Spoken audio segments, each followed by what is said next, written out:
The dollar is not collapsing. There's no great reset coming. It's going to be bumpy and unpleasant, but when the dust settles, the US dollar is still going to be the king, and the US economy is still going to be the king. It is what it is. Some people don't like that because they can't sell gold or horses. Some people don't like it because they hate the US and the Western way of life.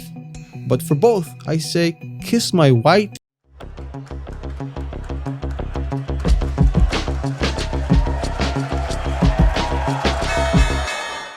Are we headed to a crazy collapse? A collapse of the dollar, perhaps? Losing its reign as the world's reserve currency? A collapse of the US economy? Crazy inflationary spikes leading to a stock market crash?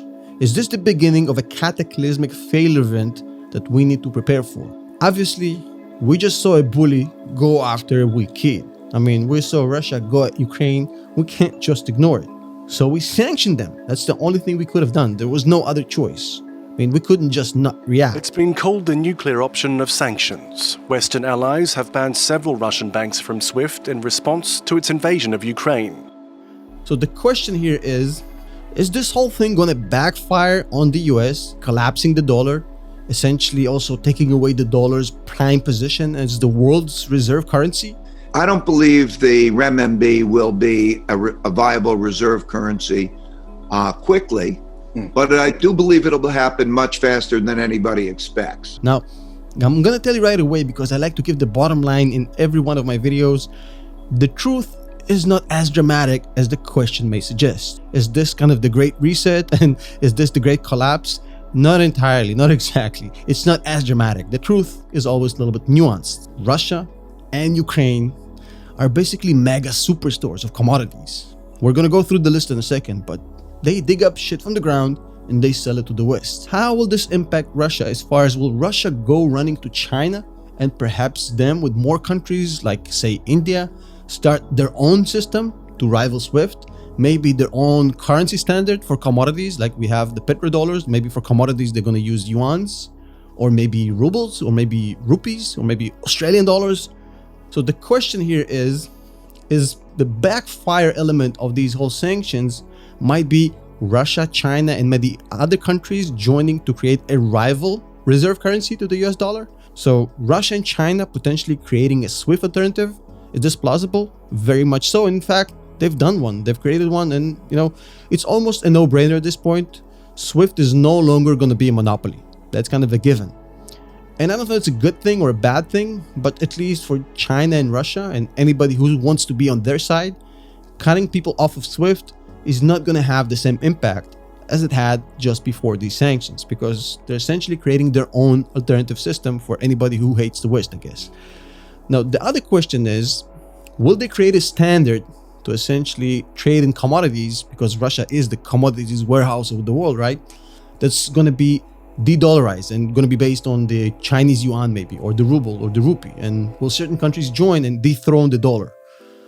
Now, let me explain why I don't think that's plausible. While I think that the dollar status as the undisputed king is not going to be as strong as before, because we will see de-dollarized trading going on between China and Russia and maybe India, maybe other countries.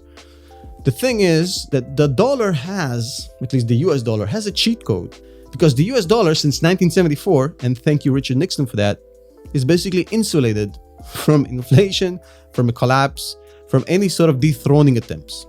Because in 1974, OPEC agreed to go full-on US dollars. Essentially, every oil transaction in the world that's coming from OPEC, which holds about 80% of the world's trade, is done in US dollars, which means hedging is done in dollars. Development projects are done in dollars, meaning hedging of development projects are done in dollars.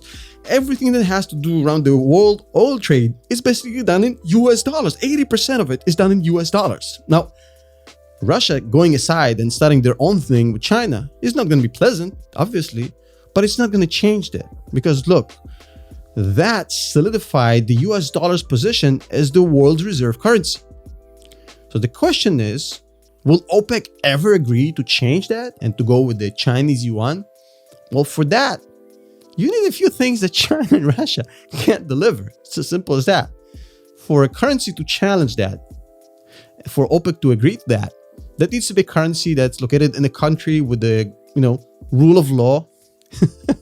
Yeah, not really in China or in Russia.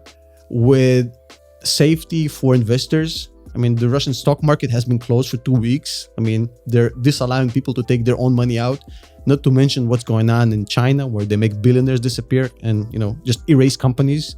So geopolitical unrest, check. Instability, check. Wars, check. Political concentration, check. Complete lack of rule of law, check. Modern banking or lack thereof, check. So the yuan and the ruble just don't have what it takes to take over the dollar. And they won't have until they reform the hell out of their economy and their governments, which is something they're not interested in doing. So while they will go to maybe, the yuan or the ruble for lack of choice for commodity trading, and they will create some sort of an alternatives for the evils to trade on their own system, 85% of the world is still going to be on the dollar. The reserve banks are going to be in the dollar. And if that's the case, the demand for the dollar is always going to be higher than other currencies. Because when you talk about the collapse of a currency, look, there's two things that can lead to a collapse. There's internal inflation that's basically price driven, loss of purchasing power in your own country due to, money supply, due to interest rates, stuff like that we always talk about.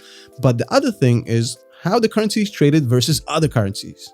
And if you are the standard, if the US dollar is the currency in which everybody buys oil, the demand for US dollar by definition is always higher, protecting it from inflation and protecting it from devaluation, protecting it from, not ever being the world's reserve currency. So while we're going to feel the pain, and while SWIFT is going to lose its dominance, and while we probably headed to some sort of a bear market / recession, and the dollar is not going to be as dominant, I mean, it's not as dramatic as some of these, gold pumpers and doom and gloom idiots will tell you.